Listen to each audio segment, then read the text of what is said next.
जय हिंद दोस्तों, स्वागत है आप लोगों का आपके अपने टॉप क्लास ट्यूशन में। दोस्तों, आप लोग के लिए क्लास नंबर 49 लाए हैं और ये जीके जीएस का बहुत ही महत्वपूर्ण सेशन होने वाला है। अगर आप लोग इस चैनल पर पहली बार आए हैं तो प्लीज़ चैनल को लाइक और सब्सक्राइब ज़रूर कर लीजिएगा। आप लोग देख रहे हैं हमारे साथ टॉप क्लास ट्यूशन। दोस्तों, इस सेशन में हम एनसीईआरटी से, लुसेंट से और रिपीटेड पीवाईक्यू से क्वेश्चन लाते हैं हर एक सेशन में, और प्रत्येक क्वेश्चन को हम डिस्कस करके अच्छे से समझाते हैं। प्रत्येक सेशन में 25 क्वेश्चन होता है। चाहे आप बिहार पुलिस का तैयारी कर रहे हैं, NTPC, Bihar SSC, SSC, BPSC, group D, competition level की किसी भी एग्ज़ाम की तैयारी कर रहे हैं तो ये सेशन आप लोगों के लिए बहुत ही फ़ायदेमंद होने वाला है। क्योंकि जीके जीएस का कोई धर्म नहीं होता है, वो किसी भी एग्ज़ाम में पूछा जा सकता है। और अगर आप लोगों को हमारे चैनल के हमारे क्लास की फ्री में पीडीएफ चाहिए तो जो दोस्त लास्ट तक बने रहेंगे उन सभी को हम फ्री में प्रत्येक क्लास के बाद फ्री में पीडीएफ प्रोवाइड करते हैं। तो आई होप आप लोग लास्ट तक बने रहिएगा। देखिए क्या कर रहा है, परमाणु के नाभिक के घटक क्या होते हैं। परमाणु के नाभिक के घटक क्या होते हैं? केवल इलेक्ट्रॉन, केवल प्रोटॉन, प्रोटॉन तथा न्यूट्रॉन दोनों, प्रोटॉन तथा इलेक्ट्रॉन दोनों। इसका राइट जवाब क्या हो जाएगा? प्रोटॉन तथा न्यूट्रॉन दोनों। नाभिक में क्या क्या होता है? परमाणु के नाभिक, जो मान के चलिए अगर ये एक परमाणु है, ये एक परमाणु है और इसका नाभिक ये हो गया, तो इसमें क्या रहता है? इसमें रहता है प्रोटॉन और न्यूट्रॉन रहता है। न्यूट्रॉन उदासीन होता है और प्रोटॉन पर धन आवेश होता है। ठीक है, आई होप आप लोग को समझ में आ रहा होगा। देखिए क्या इसमें भी वही कह रहा है, इसका डिस्कस कर लेते, थोड़ा चर्चा कर लेते। कह रहा है परमाणु का नाभिक प्रोटॉन और न्यूट्रॉन से मिलकर बना होता है। किससे किससे? प्रोटॉन और न्यूट्रॉन से मिलकर बना होता है।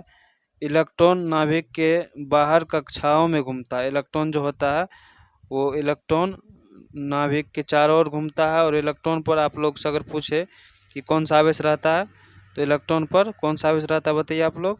माइनस आवेश रहता है, मतलब ऋण आवेश रहता है। ऋण आयन कैसे बनता है?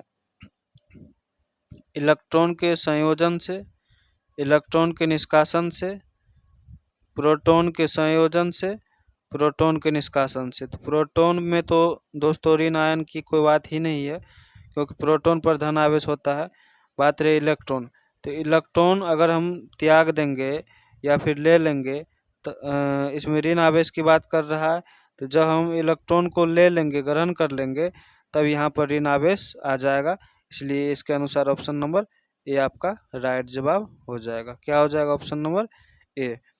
देखिए क्या कह रहा है इसमें, जब किसी तटस्थ परमाणु में एक या अधिक इलेक्ट्रॉन जुड़ जाते हैं तो वह ऋण आयन, नेगेटिव आयन बन जाता है। चाहे वो एक आयन जुटे, चाहे वो एक से अधिक आयन जुटे, तो उसको तब क्या बोलेंगे? वो ऋण आयन हो गया। वही अगर वो दूसरे को दे दे, इलेक्ट्रॉन अगर दूसरे को दे दे तो क्या हो जाएगा? तब धन आयन हो जाएगा। दूसरे कक्षा को दे दे, सेल को दे दे। टार्टरिक अम्ल इनमें से किसमें नहीं पाया जाता है? टार्टरिक अम्ल की बात कर रहा है, इनमें से किसमें नहीं पाया? इमली में, अंगूर में, कच्चा आम में, पालक में। तो ये सभी में टार्टरिक अम्ल पाया जाता है। कच्चा आम, पालक में टार्टरिक अम्ल नहीं पाया जाता है। किसमें किसमें नहीं पाया जाता है? पालक में नहीं पाया जाता है। ठीक है, देखिए 4 नंबर में कह रहा है झुका हुआ चूना या बुझा हुआ चूना भी कह सकते हैं, का रासायनिक नाम क्या है? Calcium carbonate, calcium hydroxide, calcium oxide, calcium hydroxide, calcium hydroxide. इसका राइट जवाब हो जाएगा कैल्शियम हाइड्रोक्साइड। क्या हो जाएगा? कैल्शियम हाइड्रोक्साइड हो जाएगा बुझा हुआ चूना का, जिसका संकेत क्या होता है? इसका संकेत होता है CaOH का होल 2, CaOH का होल 2। 5 नंबर में पूछा गया है, ध्यान से देखिए, CaOCl2 का सामान्य नाम क्या है? और इसका रासायनिक नाम की बात करें, कैल्शियम ऑक्सीक्लोराइड होता है, कैल्शियम ऑक्सीक्लोराइड। और अगर इसके ऑप्शन के अकॉर्डिंग बात करें, washing soda, bleaching powder, baking powder, baking soda. तो बेकिंग सोडा तो कोई होता नहीं है, इसका राइट जवाब हो जाएगा ब्लीचिंग पाउडर। क्या हो जाएगा इसका राइट जवाब? ब्लीचिंग पाउडर हो जाएगा आपको। ठीक है, आई होप आप लोगों को पसंद आ रहा होगा। ये प्रत्येक क्वेश्चन आप लोगों को बहुत ही फायदे पहुंचाने वाला क्वेश्चन है। आप लोग जो मेरे भाई बहन दोस्त इस चैनल पर नए हैं तो प्लीज़ उनसे रिक्वेस्ट रहता है कि सब्सक्राइब जरूर कर लीजिएगा। देखिए CaOCl2 का कैल्शियम ऑक्सीक्लोराइड क्या नाम है? Calcium oxychloride. और इसका सामान्य नाम की बात करें तो ब्लीचिंग पाउडर है, ब्लीचिंग पाउडर है। ठीक है, उसके बाद देखिए 6 नंबर में पूछा गया है, ध्यान से देखिए आप लोग। कर आवर्त सारणी में एक आवर्त में तत्वों के जाने पर किसकी संख्या समान होती है? इलेक्ट्रॉन, प्रोटॉन, कोष या सेल्स की, न्यूट्रॉन। तो ये सेल की संख्या समान होती है। ऑप्शन नंबर सी हो जाएगा इसका राइट जवाब। क्या हो जाएगा? सेल की संख्या समान होती है। ठीक है, 7 नंबर में कह रहा है, देखिए ध्यान से, निम्नलिखित में से कौन से तत्व सामान्यतः अधिकतर उर्वरकों में पाए जाते हैं? अधिकतर उर्वरक में नाइट्रोजन, पोटेशियम और फास्फोरस क्या पाया जाता है? नाइट्रोजन, पोटेशियम और फास्फोरस पाया जाता है। ठीक है, नाइट्रोजन, पोटेशियम और फास्फोरस। उर्वरक में प्रमुख पोषक तत्व NPK, N for nitrogen, P for phosphorus, K for potassium. ठीक है, नाइट्रोजन, फास्फोरस और पोटेशियम। कैसे? K for N for nitrogen, P for phosphorus और K फॉर पोटेशियम। राइट। आप लोग को दोस्तों ऑप्शन में कमेंट बॉक्स में ये बताना है कि नाइट्रोजन का जो परमाणु संख्या होता है वो कितना होता है, फास्फोरस का जो परमाणु संख्या है वो कितना होता है, और ऑक्सीजन का परमाणु संख्या वो कितना होता है। ठीक है, आप लोग को ये बात कमेंट में बताना है। देखिए, निम्नलिखित में से किसका उपयोग परमाणु भट्टी में मॉडरेटर के रूप में किया जाता है? मॉडरेटर के रूप में ग्रेफाइट का यूज किया जाता है परमाणु में। किसका? ग्रेफाइट का। ग्रेफाइट एक क्या करता है, मॉडरेटर को धीमा कर देता है। क्या कर देता है मॉडरेटर को? मॉडरेटर न्यूट्रॉन की गति कम कर देता है, न्यूट्रॉन की गति कम कर देता है, और ग्रेफाइट एक प्रभावी मॉडरेटर है। ठीक है, ये न्यूट्रॉन की गति को कम कर देता है, धीमा कर देता है। निम्नलिखित में से किसका सामान्य नाम तुल्यता मतलब तेजाबों का राजा है? किसका? तो ये हो जाएगा सल्फ्यूरिक अम्ल, सल्फ्यूरिक अम्ल का। ठीक है, सल्फ्यूरिक अम्ल का। सल्फ्यूरिक अम्ल को एसिड किंग ऑफ एसिड भी कहते हैं, मतलब अम्लों का राजा। यहाँ थोड़ा उल्टा लिखा हुआ, राजा का अम्ल नहीं, अम्लों का राजा भी कहा जाता है सल्फ्यूरिक अम्ल को। ठीक है, नेक्स्ट पर चलते हैं 10 नंबर के क्वेश्चन में। इसमें क्या कह रहा है, देखिए, निम्नलिखित में से किस अम्ल को म्यूरिएटिक अम्ल कहा जाता है? म्यूरिएटिक अम्ल किसको कहा जाता है? हाइड्रोक्लोरिक अम्ल को, कार्बोनिक अम्ल को, सल्फ्यूरिक अम्ल को, नाइट्रिक अम्ल को। तो जो हमने आप लोग को बताया तो ये हो जाएगा हाइड्रोक्लोरिक अम्ल। ऑप्शन नंबर ए, म्यूरिएटिक अम्ल कहा जाता है किसको? तो ये कहा जाता है हाइड्रोक्लोरिक अम्ल को। हाइड्रोक्लोरिक अम्ल का सूत्र क्या होता है? हाइड्रोक्लोरिक अम्ल का सूत्र होता है HCl। क्या होता है? HCl। ठीक है, और ये आमाशय में पाया जाता है, जो भोजन को पचाने में मददगार होता है, मदद करता है ये। ठीक है, वर्मी कंपोस्ट क्या है? तो ये एक जैविक उर्वरक है, अजैविक उर्वरक है, हरा तत्व है, मिट्टी का प्रकार। ये तो ये जैविक उर्वरक है। वर्मी कंपोस्ट क्या है? ये जैविक उर्वरक है। ठीक है, जो किससे तैयार होता है? ये केंचुआ से तैयार होता है। वर्मी कंपोस्ट केंचुओं द्वारा बनाया गया जैविक खाद्य पदार्थ होता है ये। ठीक है, निम्नलिखित में से किस गैस का प्रयोग अग्निशामक यंत्र में होता है? अग्निशामक यंत्र में कौन सा गैस का प्रयोग होता है? केवल CO2, केवल O2, केवल SO2 या सभी विकल्प सही है। तो इसका राइट क्या जवाब हो जाएगा? ऑप्शन नंबर ए आपका राइट जवाब हो जाएगा। मतलब कार्बन डाइऑक्साइड जो होता है वो अग्निशामक यंत्र में प्रयोग किया जाता है। क्यों? क्योंकि कार्बन डाइऑक्साइड जो होता है वो आग को ऑक्सीजन के संपर्क से कनेक्शन तोड़ देता है, ऑक्सीजन आपूर्ति को वो रोक देता है। कौन? Carbon dioxide. ठीक है, 13 नंबर में पूछा गया है, परमाणु भट्टी में शीतक के रूप में किसका उपयोग किया जाता है? तो जल का उपयोग किया जाता है। किसका उपयोग किया जाता है? परमाणु भट्टी में शीतक मतलब ठंडा करने के लिए जल का उपयोग किया जाता है। ठीक है। निम्नलिखित में से कौन सी धातु सबसे भारी होती है? ऑस्मियम सबसे भारी होती है। ऑप्शन के अनुसार ऑस्मियम सबसे भारी धातु होती है। ऑस्मियम की जो घनत्व होती है वो कितना होता है? 22.59 ग्राम प्रति घन सेंटीमीटर होता है। ठीक है। जो इन ऑप्शन में सबसे ज़्यादा घनत्व रखता है, और सबसे ज़्यादा जो घनत्व रखता है वही सबसे ज़्यादा भारी होता है। निम्न में से कौन ऊर्ध्वापातन का उदाहरण है? तो ऊर्ध्वापातन का उदाहरण की बात करें, सूखी बर्फ और कपूर। क्यों?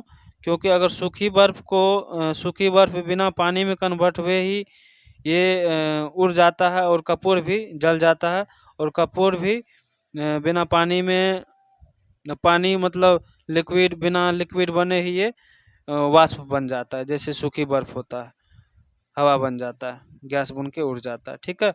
कपूर और सूखी बर्फ बिना तरल अवस्था के सीधे गैस बन जाता है।